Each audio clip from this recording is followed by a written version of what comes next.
السلام علیکم ورحمۃ اللہ وبرکاتہ۔ ناظرین، استقبال ہے آپ کا ہمارے چینل الاخبار میڈیا پر۔ ناظرین، بڑی افسوس کے ساتھ یہ اطلاع دی جاتی ہے کہ مشہور و معروف بزرگ عالم دین مدرسہ اسلامیہ کنز مرغوب پٹن گجرات کے شیخ الحدیث حضرت مولانا علی احمد صاحب بلیاوی رحمۃ اللہ علیہ کا انتقال ہو گیا ہے۔ انا للہ و انا الیہ راجعون۔ ان للہ ما اخذ وله ما اعطى وكل شيء عنده باجل مسمى۔ حضرت رحمۃ اللہ علیہ کا اصلاحی تعلق مولانا عبدالحلیم صاحب جون پوری رحمۃ اللہ علیہ سے تھا۔ حضرت تقریباً 40 سال سے علم حدیث پر خدمت انجام دے رہے تھے اور ابھی چند سالوں سے شیخ الحدیث کے منصب پر فائز تھے۔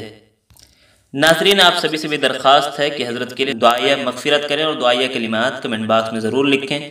ویڈیو کو لائک اور شیئر کر دیں۔ اس طرح کی اور بھی ملی و ملکی خبریں حاصل کرنے، مدارس اور علماء کے متعلق ہر خبر سے باخبر رہنے کے لیے ہمارے چینل الاخبار میڈیا کو سبسکرائب کر دیں، بیل آئیکن ضرور دبا دیں۔ شکریہ، والسلام علیکم ورحمۃ اللہ۔